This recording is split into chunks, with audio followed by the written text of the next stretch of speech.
Smoke and mirrors. The widow's game. She wore black like she meant it. Mourning or murder? I couldn't tell yet. But when a woman that beautiful walks into your office carrying secrets and cash, you don't ask which one comes first. You just hope you live long enough to find out. The name's Mallory. Vincent Mallory. I solve problems for people who can afford to have them solved quietly. Los Angeles, 1941. The war's raging overseas, but here, in the City of Angels, people are still killing each other over the same old reasons.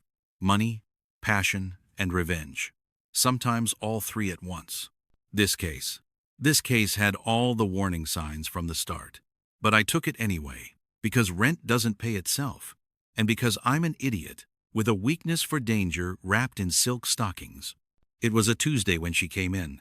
Mrs. Helena Crane, widow of Marcus Crane, one of the biggest crime bosses this side of the Mississippi. Someone had put 3 bullets in Marcus 2 weeks prior. The cops called it a robbery gone wrong. Everyone else knew better. She sat across from my desk, dabbing at dry eyes, with a handkerchief that probably cost more than my car. Her dress was Chanel. Her perfume was expensive enough to make me forget about the stains on my office carpet. "Mr. Mallory," she said, voice soft as smoke, "I need you to find something for me." I leaned back in my chair, the springs groaning like they always did. "I'm not in the business of finding lost pets, Mrs. Crane." "It's not a pet." She opened her purse and pulled out a photograph, set it on my desk with fingers that didn't shake. "It's this." The photo showed a necklace, diamonds and rubies arranged in a pattern that looked less like jewelry and more like a warning, the kind of piece that makes men do stupid things. "The blood diamond collar," I said. "I've heard of it." "Then you know what it's worth." I knew. $50,000? Easy. Maybe more to the right buyer. The kind of money that could set a person up for life, or get them killed trying. "Your husband had it?" "He did. Now it's gone. Taken the same night he was killed. The police have no leads. I need someone with a different set of skills." I studied her face. Beautiful women are always dangerous. Beautiful rich women with dead husbands are disasters waiting to happen. But the rent was due, and my landlord didn't accept excuses. "My rate is $20 a day, plus expenses." She didn't blink, just reached into her purse and counted out $200 in crisp bills, laid them on my desk like she was dealing cards. 10 days, she said. "Find it, and there's another 1,000 waiting." I should have said no. Should have shown her the door and gone back to my crossword puzzle. But I didn't.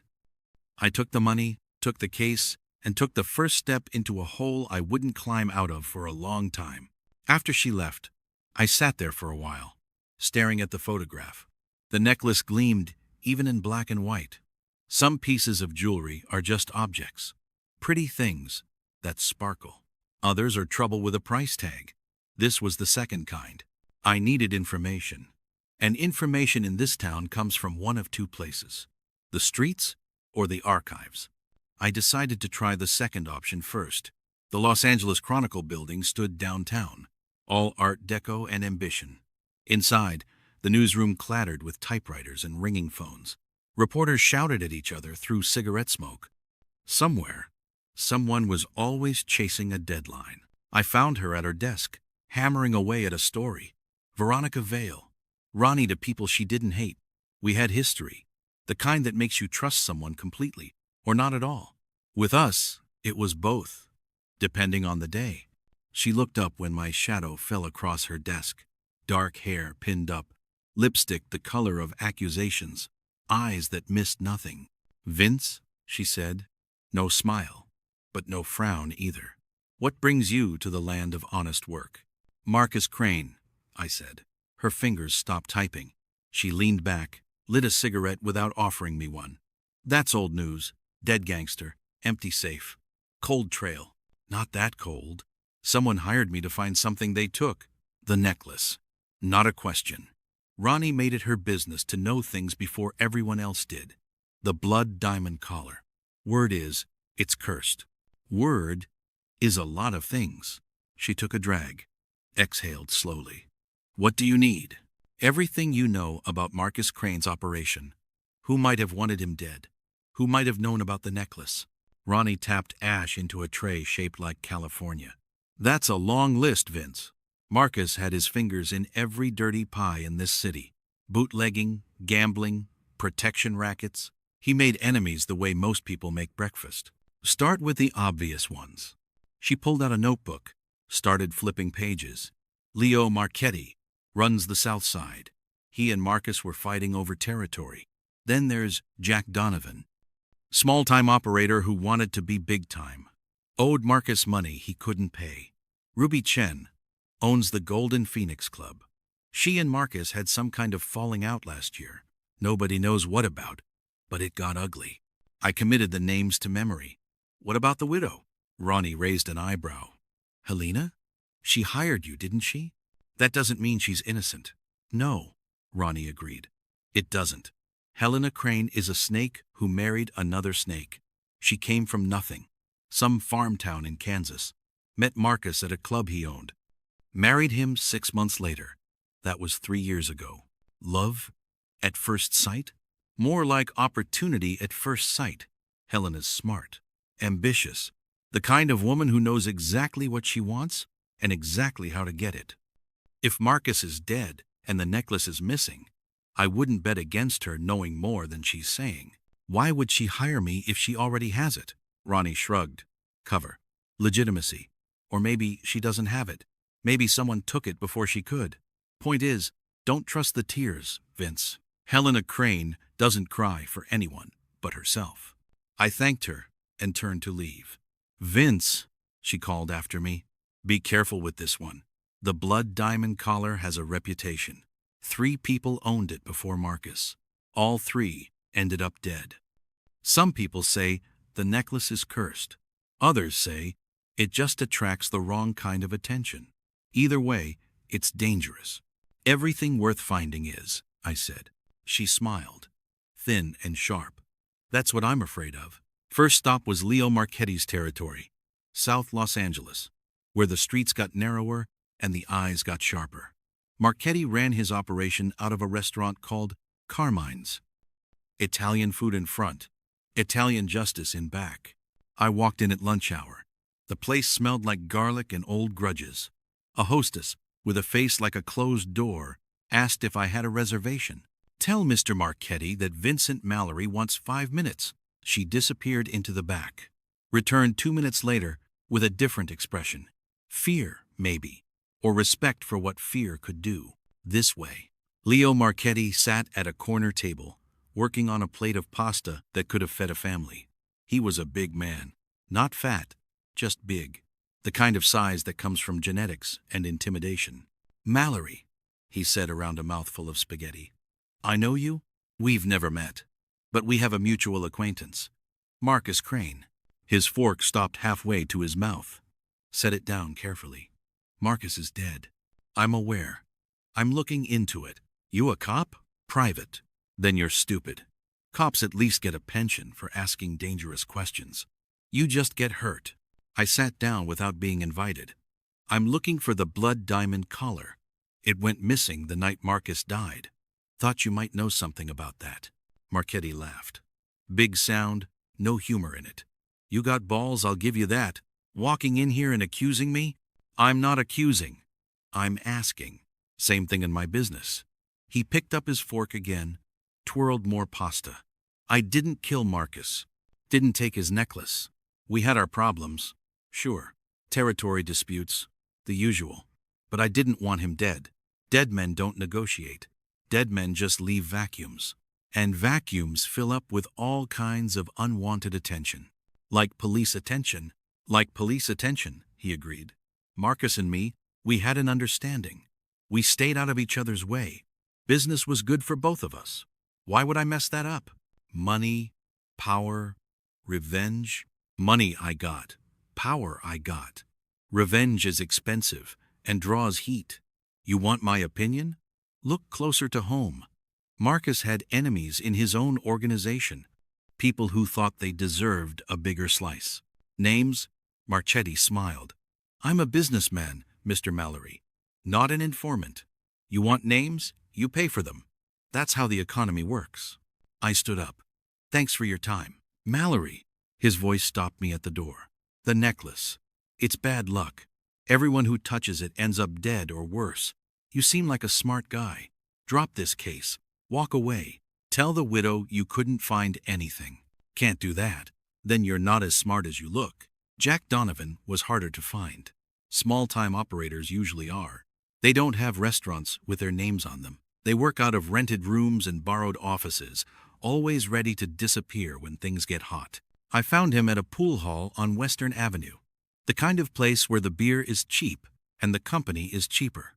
Donovan was running a table when I walked in. Short guy. Thin. With the nervous energy of someone who owes money to dangerous people. Jack Donovan? He looked up, recognized the tone if not the face. The tone that says trouble just walked in. Who's asking? Vincent Mallory. I want to talk about Marcus Crane. The pool cue trembled in his hands. Just slightly, but I caught it. I don't know nothing about that. Funny. I heard you owed him money. A lot of money. I paid him back. When? Before he died. 2 days before. Ask anyone. I'm clean. I stepped closer. The other players at the hall suddenly found reasons to be somewhere else. Where'd you get the money, Jack? Last I heard, you were tapped out. Behind on everything. Sweat appeared on his forehead. December in Los Angeles, barely 60 degrees. And this guy was sweating like it was August in the desert. I had a lucky streak. Cards. Won big at a game in Chinatown. Lucky you. Yeah. Lucky me. He set down the cue. Look, I didn't kill Marcus. I had no reason to. I paid my debt.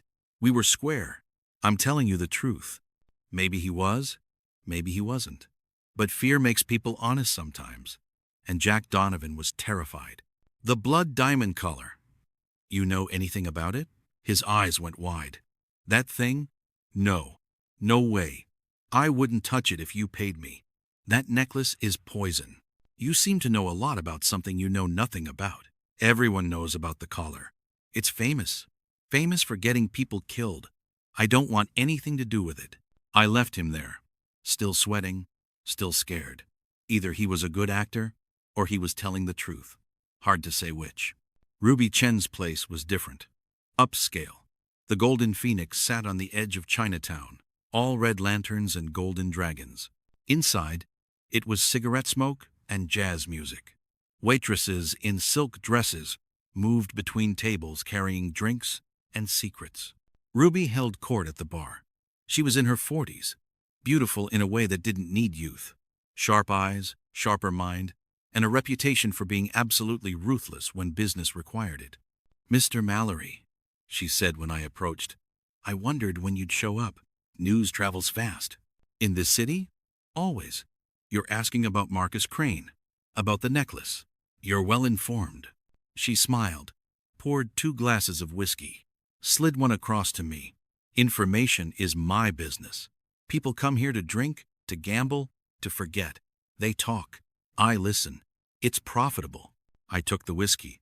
Didn't drink it yet. What can you tell me about Marcus? That he was a pig. That he treated people like property. That the world is better off without him. She said it calmly, like she was commenting on the weather. You hated him. I had reasons. Good enough to kill him? Ruby laughed. Genuine amusement. Mr. Mallory, if I killed everyone I hated, this city would be half empty. No, I didn't kill Marcus. But I'm not sad someone did. What was the falling out about? Between you and him. Her expression hardened. Personal business. None of yours. It becomes my business when I'm investigating his murder. Then investigate. But leave me out of it. I had nothing to do with his death or his missing jewelry. She drank her whiskey in one smooth motion. Though I'll tell you this. That necklace isn't worth dying over. It's beautiful, yes. Expensive, yes. But it's also trouble. Whoever took it made a mistake. The kind you don't come back from. Why? Because some things in this world carry weight beyond their monetary value. The blood diamond collar is one of them. It represents power, territory, respect. Whoever has it is making a statement. And statements like that get answered. You think this is about more than money. I know it is. She poured herself another drink. Marcus was killed for a reason. Maybe several reasons. The necklace was taken for a reason. You want to find it? Start asking who benefits from Marcus being gone. Who moves up when he moves out? And who would that be? She smiled again. Now that would be telling. And information has value, Mr. Mallory. You want answers, you pay for them. I left the Golden Phoenix with more questions than I came with, which seemed to be a pattern. I went back to Ronnie the next day, found her at the same desk. Different story. She looked up when I approached, and I could tell immediately she had something. Vince, I've been digging. Find anything? She pulled out a folder, thick with clippings and photographs. More than I expected. Sit down. I sat. Marcus Crane's operation was bigger than anyone thought. He wasn't just local. He had connections in San Francisco, Las Vegas, even Mexico. He was moving money across borders, laundering it through legitimate businesses, the kind of operation that takes planning, infrastructure, trust. And 3 months ago, someone started skimming. Small amounts at first. 100 here, 500 there, nothing that would be noticed immediately. But it added up. Marcus noticed. Started investigating internally. He knew who it was. He was close. Had it narrowed down to 3 people. But he died before he could confirm. Who were the 3? Ronnie consulted her notes. Thomas Sullivan, Marcus's accountant, handled all the books, knew where every dollar went. Sarah Chen, Ruby's niece. She worked as a courier, moved money between Marcus's various operations. And Anthony Crane. I stopped. Crane. Related? Nephew. Marcus's brother's kid. Worked as muscle. Enforcer. Low level. But with access. Where are they now? Sullivan disappeared the day after Marcus died. Nobody's seen him. Sarah Chen is still working at the Golden Phoenix, acting like nothing happened. And Anthony Crane is trying to take over his uncle's operation, calling himself the new boss, meeting with Marcus's old contacts, making moves. This was getting complicated. Anyone else I should know about? Ronnie hesitated. There's one more thing. Helena Crane. I did some more digging into her background. And she's not who she says she is. The whole Kansas farm girl story? Made up. Her real name is Helen Kowalski. She's from Chicago. And before she met Marcus, she was married to another man. A man who died under suspicious circumstances. I felt something cold settle in my stomach. Suspicious how? House fire. He was trapped inside. She was conveniently out shopping. Collected a life insurance payout. Moved to Los Angeles 6 months later. Met Marcus a year after that. She killed her first husband. Can't prove it, but the pattern is there. Woman marries wealthy man. Man dies. Woman profits. Now she's done it again. Except this time, there's no life insurance. Just a missing necklace worth a fortune. She hired me to find it. Or she hired you for cover. Think about it, Vince. What better way to appear innocent than to hire a detective? You investigate, you find nothing. She's clean. Meanwhile, she's already sold the necklace, or has it stashed somewhere safe. I didn't want to believe it, but Ronnie was right. It made sense. Ugly sense, but sense nonetheless. There's something else, Ronnie said. The night Marcus was killed, Helena said she was at a charity event. Said she has witnesses. I checked. She was there. But only until 9 o'clock. She left early. Said she had a headache. Marcus was killed around 11. She had time. To do it herself or have it done? Exactly. I stood up. I need to talk to Anthony Crane. Be careful, Vince. If he's trying to take over the operation, he's dangerous. He's got something to prove. Those are the most unpredictable kind. Anthony Crane operated out of the same office his uncle had used. Bold move. Or stupid. Sometimes they're the same thing. The building was downtown. Nondescript. The kind of place that does business in cash and doesn't keep records. I walked in through the front. 2 men at the entrance. Muscle. They patted me down, found my gun, kept it. Mr. Crane is expecting you, one of them said. That was interesting. I hadn't called ahead. Anthony, was younger than I expected. Late 20s, good-looking in a dangerous way, expensive suit, expensive watch. The trappings of power he hadn't quite earned yet. "Mr. Mallory," he said. Didn't stand. Didn't offer his hand. "I heard you were asking questions about my uncle. News travels fast. I make it my business to know who's poking around in my affairs. What do you want?" "I want to know who killed Marcus." "So do I. When you find out, let me know. I'll take care of the rest." "Were you close with your uncle?" Anthony smiled. "We were family. But close? No. Marcus didn't let anyone get close. Didn't trust anyone. Probably why he's dead. Someone he trusted killed him. Then they weren't as trusted as they thought." "Where were you?" "The night he died." His expression hardened. "Are you accusing me?" "I'm asking a question. I was here. In this office. Working. I have witnesses." "I'm sure you do. What about the blood diamond collar? Know anything about it?" "I know it's gone. I know my aunt is very upset about it. I know she hired you to find it. And I think it's a waste of time. The necklace is probably already sold, cut up into smaller pieces, moved through channels we'll never trace. Whoever took it knew what they were doing." "You sound like you know a lot about how these things work." "I do. It's my business now. My uncle's gone. Someone has to take over. Might as well be family." "Did Marcus name you as his successor?" Anthony's smile faded. "Marcus didn't name anyone. He thought he'd live forever. But he didn't. And now someone has to step up. I'm stepping up." "What about the money Marcus was missing? The skimming. You know about that?" His eyes narrowed. "Where'd you hear about that?" "I have sources. Your sources should be more careful, talking about things that don't concern them." "It concerns me if it's connected to Marcus's death." Anthony stood up, walked to the window, looked out at the city. "My uncle was paranoid, saw threats everywhere. Yes, there were some accounting discrepancies. Yes, he was investigating. But it was nothing. A clerical error. My uncle just couldn't accept that. Big clerical error. Not your problem, Mr. Mallory. Your problem is finding a necklace. So find it. Or don't. Either way, stay out of business that doesn't concern you." It was a dismissal. I took the hint. On my way out, one of the muscle guys returned my gun. "Mr. Crane says to tell you, this is your only warning. Next time, you won't leave walking." I smiled. "Tell Mr. Crane thanks for his concern." Something about Anthony didn't sit right. Too smooth, too prepared, like he'd been rehearsing his answers. I decided to watch him. Surveillance work is boring. Hours of sitting in a car, drinking cold coffee, watching doors that never open. But sometimes it pays off.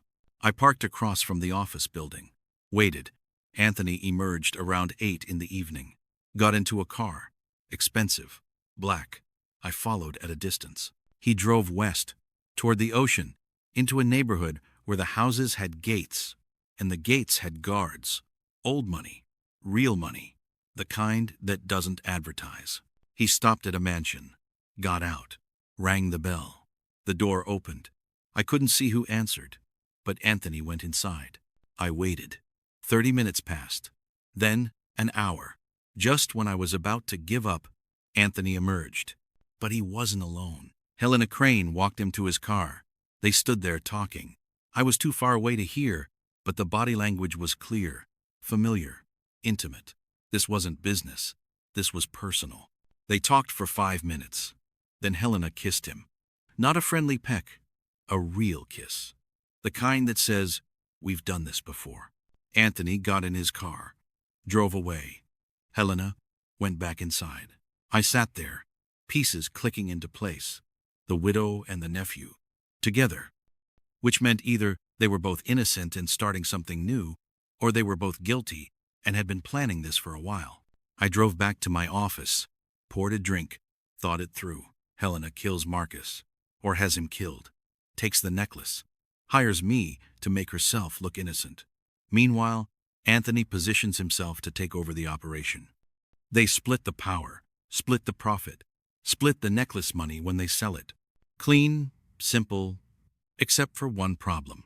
If they were working together, Why would Helena hire me at all?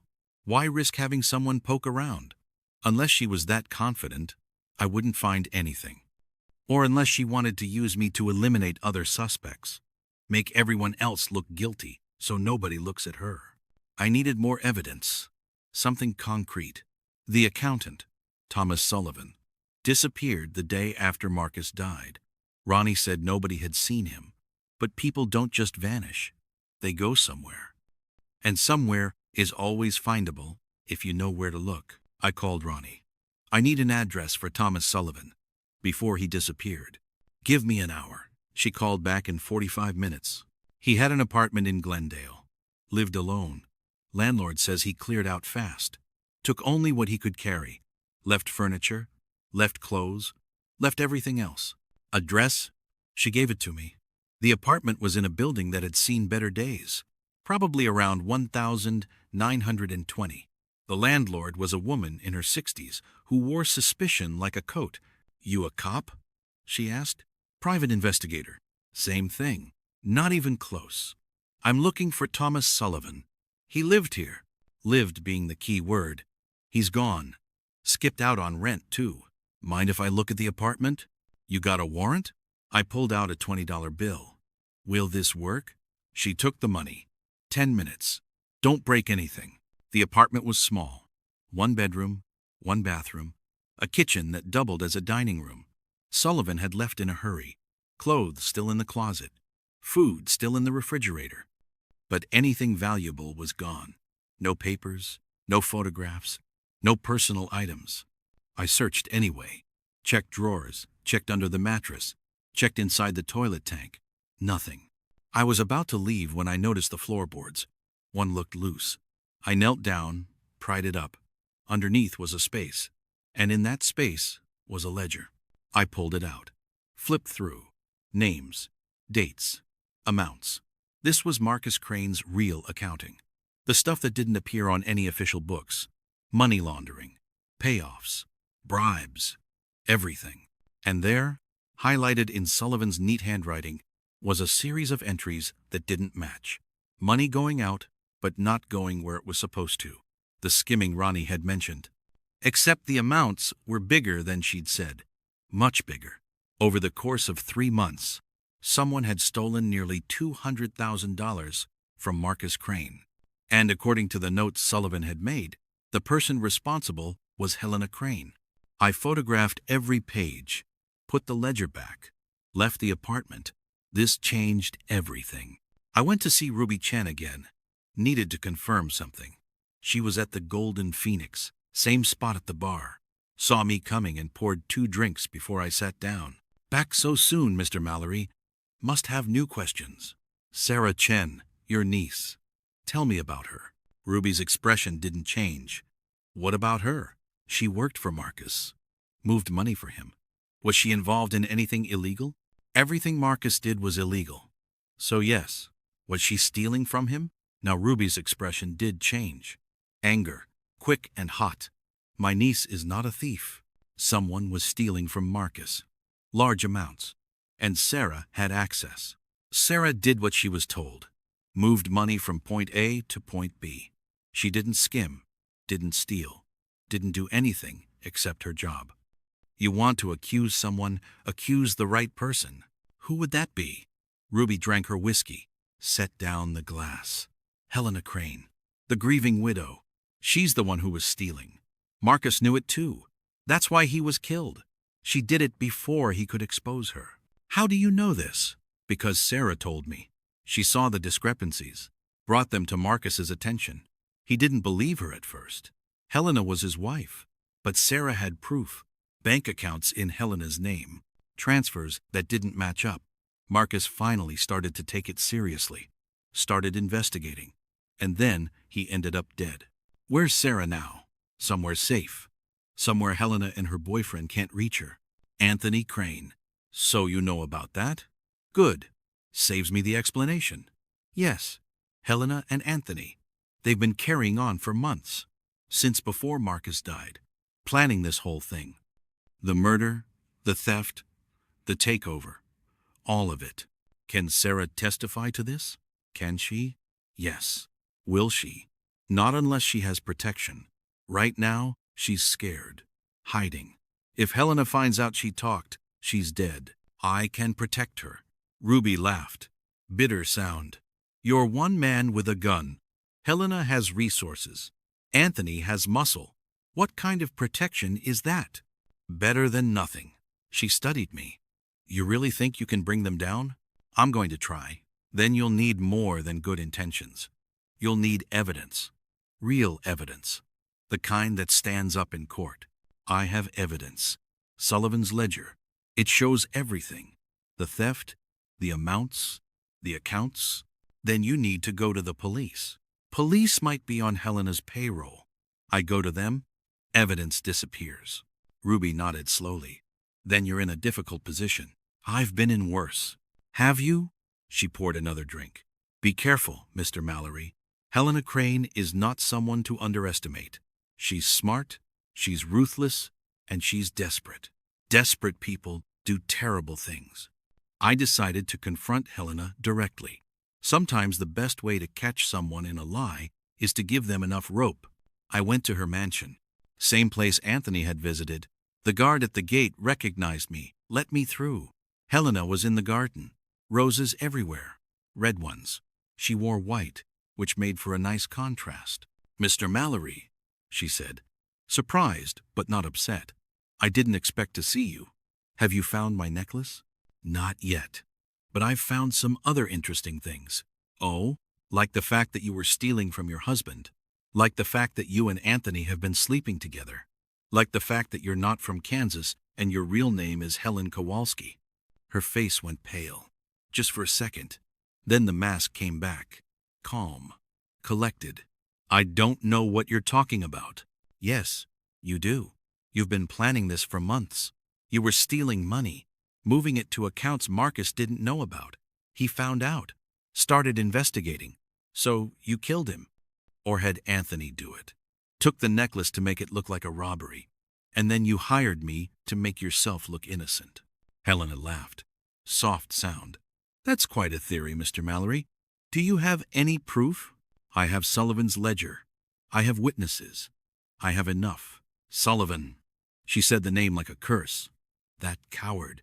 He ran rather than face what was coming. What was coming? Exposure. Marcus knew Sullivan was stealing, not me. Sullivan. He was going to kill him. Sullivan panicked, killed Marcus first, took the necklace, and ran.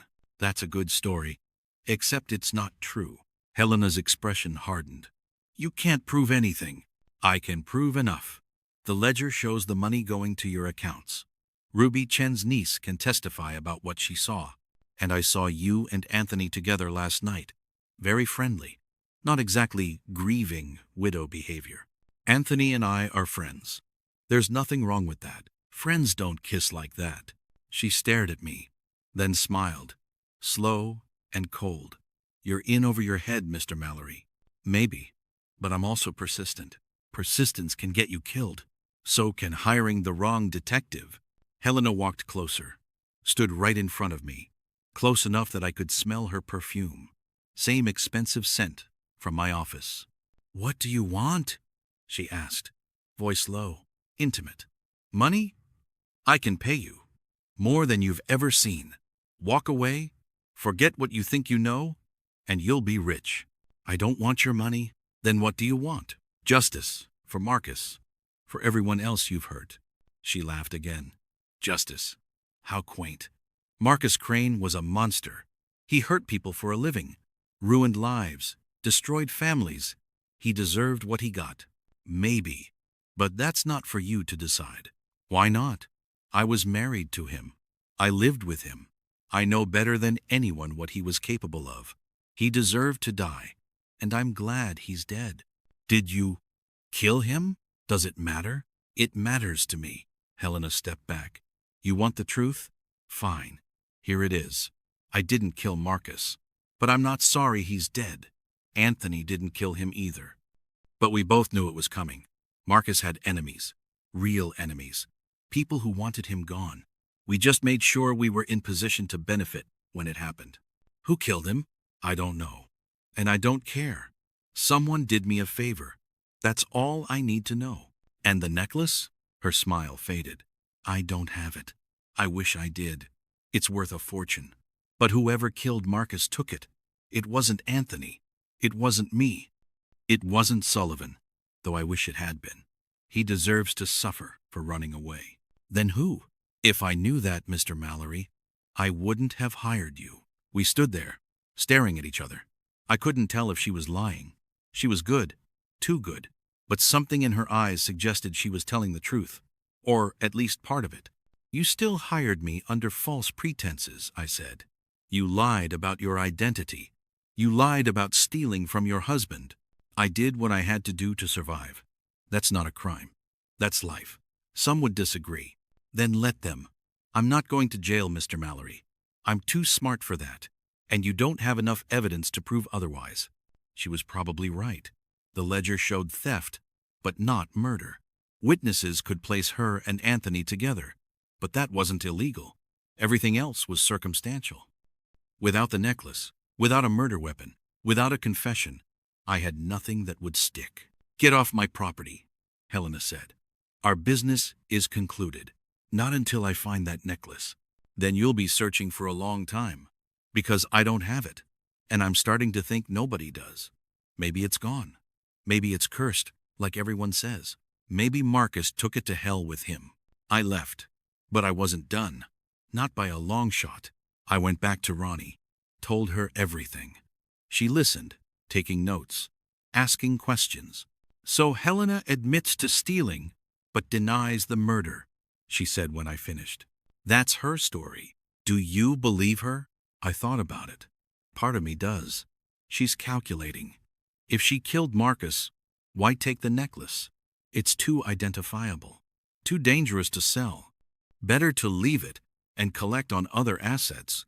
Cash, property, legitimate business holdings. Unless she killed him in the moment. Crime of passion. Took the necklace because it was there. Helena doesn't strike me as the crime of passion type. Ronnie tapped her pen against her notepad. Then we're back to the beginning. Who killed Marcus Crane? And where's the necklace? Sullivan is still missing. He had motive, access, opportunity, and he ran. So did half of Marcus's organization when he died. Running doesn't prove guilt, just fear. She was right. I was chasing shadows. There's one person we haven't talked to much, Ronnie said. Jack Donovan. You said he was scared. Really scared. What if it wasn't just fear of you asking questions? What if it was fear of getting caught? He said he paid Marcus back 2 days before the murder. And you believed him? I believed his fear. Fear of what, though? Fear of being blamed? Or fear of being found out? I thought back to my conversation with Donovan. The sweat, the trembling hands, the way he couldn't meet my eyes. That wasn't just nervous energy. That was guilt. He said he won money at a card game in Chinatown. I said slowly. Said that's how he paid Marcus back. Did you verify it? No. Ronnie reached for her phone. Let me make some calls. She spent 20 minutes talking to various contacts. Gamblers, dealers, people who knew the underground card scene. When she hung up, her expression was grim. There was no big game in Chinatown that week. No game anywhere that would have paid out enough to cover Donovan's debt. So he lied about the money, which means he lied about paying Marcus back, which means he still owed, which means he had motive. We looked at each other. But Donovan's small time, I said. He doesn't have the guts for murder. Desperate men do desperate things. And Donovan was desperate. Maybe he didn't plan it. Maybe he went to pay Marcus, couldn't. Things escalated. He grabbed a gun, pulled the trigger, saw the necklace, took it, figured he could sell it, pay off his debts, disappear. It made sense. Ugly sense. But sense. Where would he sell a piece like that, I asked. Ronnie smiled. I know a guy. His name was Morris Goldstein. He ran a pawn shop on 5th Street that was really a front for moving stolen goods, high-end stuff. Art, jewelry, anything valuable that needed to disappear quietly. We found him in the back room, examining a painting that looked like it belonged in a museum. He was old, 70, maybe older. Thick glasses. Thicker accent. Ronnie Vale, he said without looking up. You only visit when you want something. Morris, this is Vincent Mallory. He's looking for a necklace. The blood diamond collar. Morris looked up then. Set down the painting carefully. That piece. I heard it went missing. Heard a lot of people are looking for it. Have you seen it? I asked. Me? No. If I had, I wouldn't touch it. Too hot. Too recognizable. Any fence with half a brain would turn it down. What about a fence without half a brain? Morris smiled. Then you're looking for someone stupid. Or desperate. Or both. Know anyone who fits that description? He thought for a moment. There's a guy. Eddie Roth. Operates out of a garage in Boyle Heights. Takes things other people won't touch. Not because he's brave.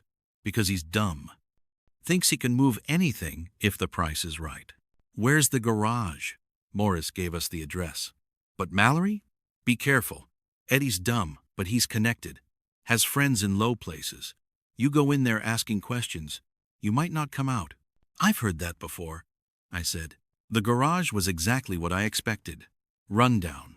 Grease-stained. The kind of place that fixed cars during the day and fenced stolen goods at night. Eddie Roth was working on an engine when we arrived. Big guy. Hands like hammers. He looked up when our shadows fell across his workspace. We're closed, he said.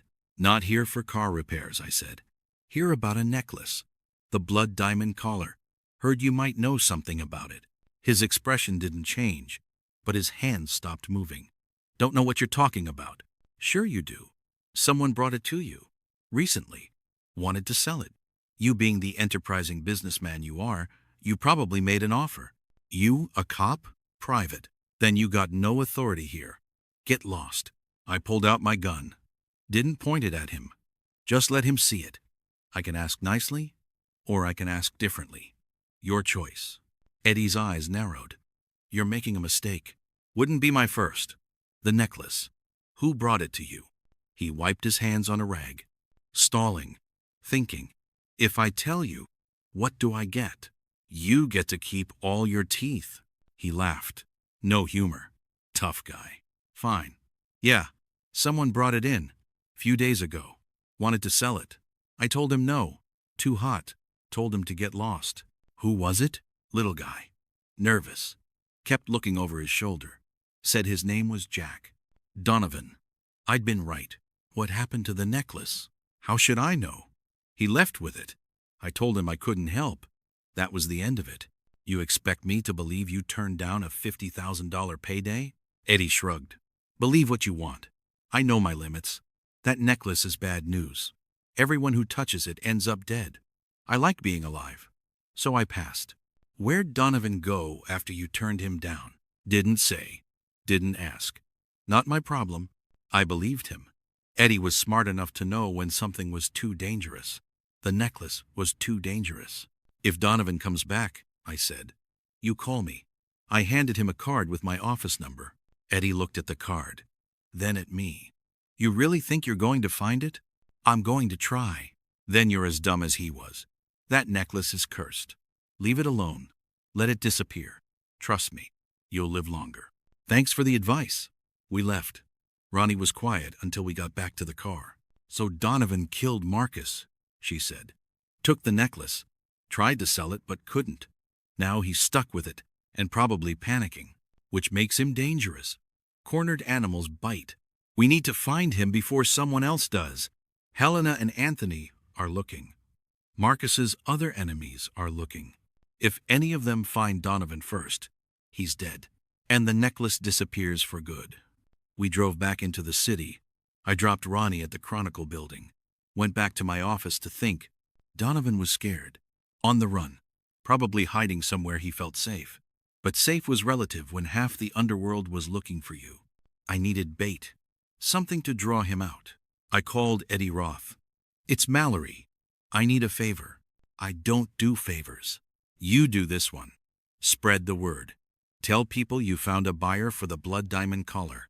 Someone willing to pay full price, no questions asked. Tell everyone. Make sure it gets back to Donovan. Why would I do that? Because if you don't, I'll tell everyone you turned down the necklace. Your reputation as a fence takes a hit. Business suffers. You do this. We're even. Silence. Then, fine. Give me a day. You've got 6 hours. I hung up. Called Ronnie. I need you to write a story. Front page if possible. About the blood diamond collar. Say the police are close to finding it. Say they have leads. Put pressure on whoever has it. You're squeezing Donovan from both sides. He's desperate. Desperate people make mistakes. I want him to make one. Ronnie agreed. The story would run in the morning edition. Now I just had to wait. The call came the next evening. Eddie Roth's voice. He bit. Donovan wants to meet. Tonight. 10 o'clock. The warehouse on 7th Street. You know it? I know it. He wants to see the money first. Wants proof. You're serious. Tell him I'll have it. I didn't have $50,000. Didn't have $5,000. But I had a briefcase and enough newspaper to make it look convincing from a distance. Sometimes, that's all you need. I called Ronnie. Told her what was happening. Stay close. If this goes wrong, I need someone to tell the story. Be careful, Vince. Always am. That was a lie.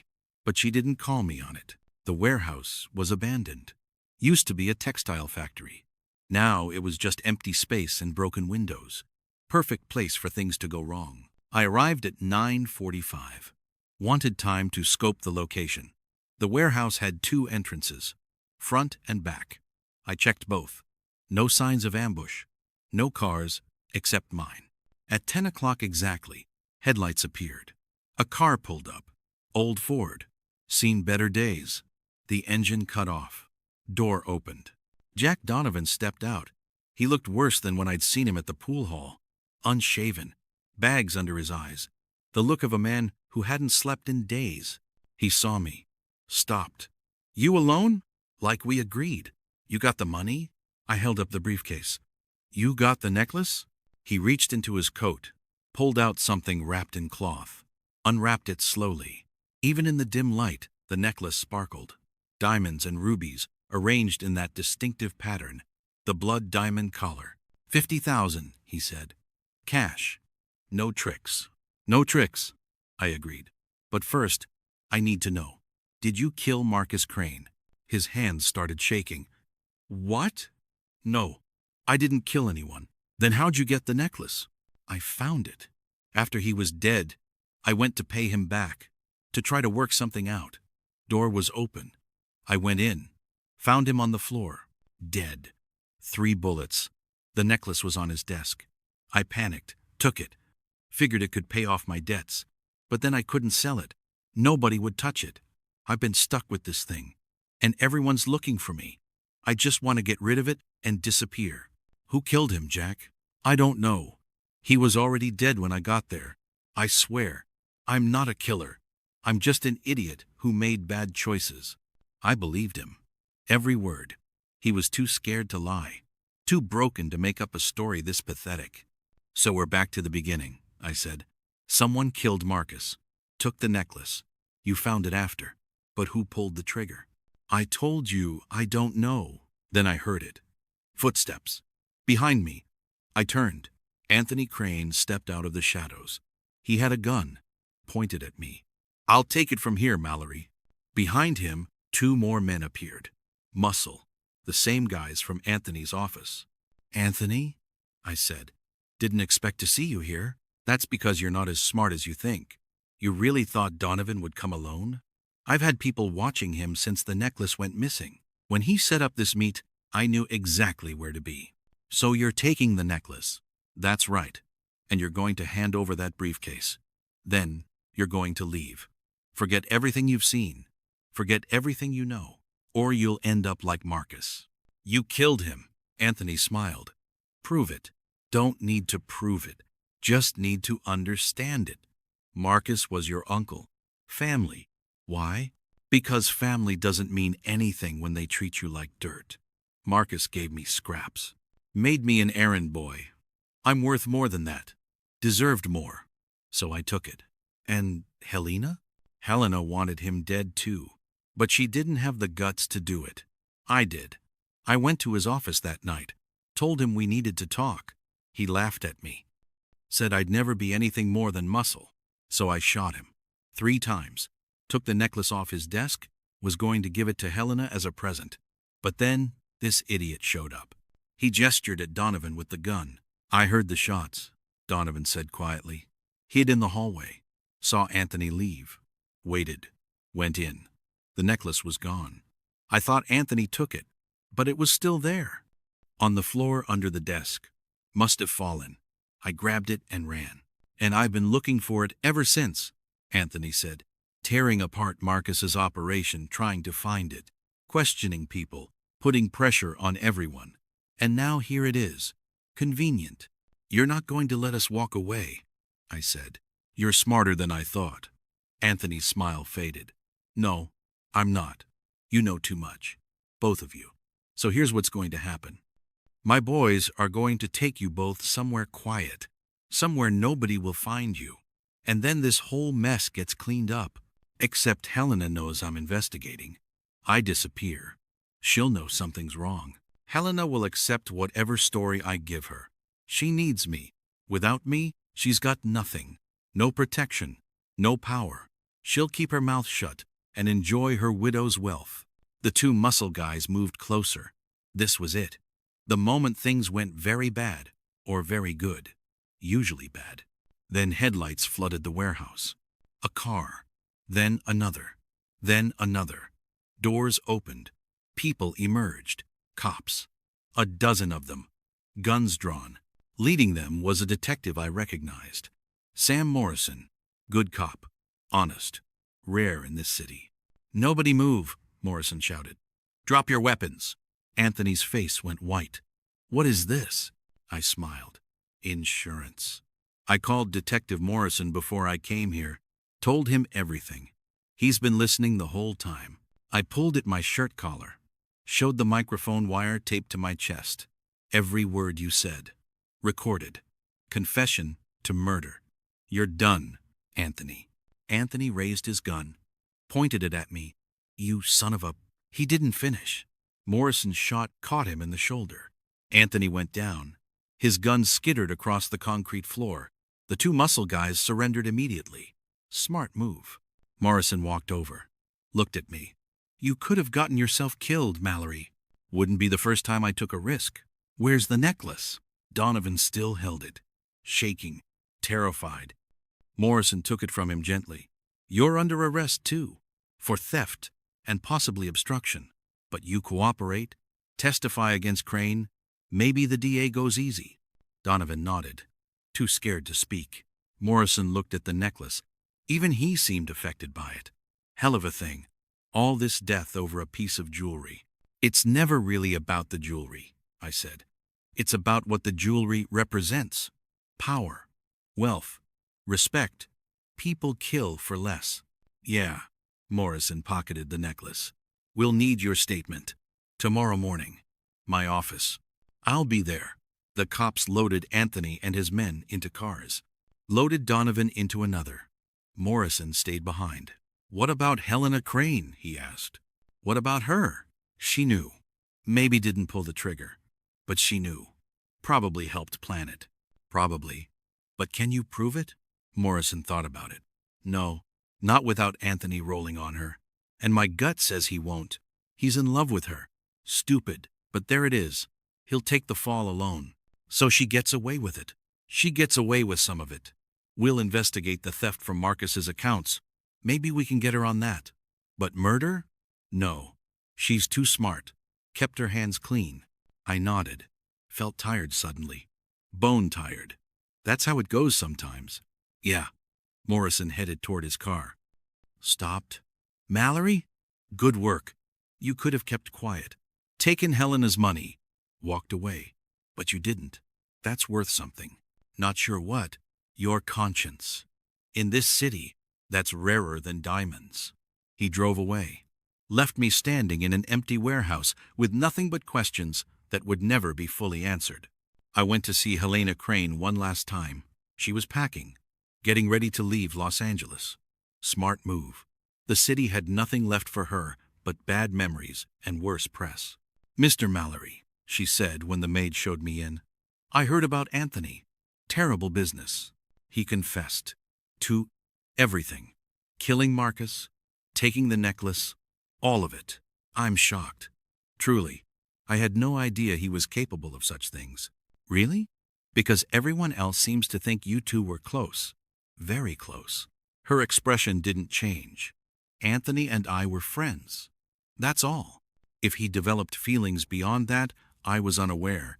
And if he killed my husband, he'll pay for it, as he should. You're good at this. The innocent act. It's not an act, Mr. Mallory. I didn't kill anyone. I didn't steal anything. I'm guilty of perhaps some poor judgment in who I trusted, but that's not a crime. The police are investigating your finances. The money you took from Marcus's accounts. That is a crime. Any money I took was owed to me.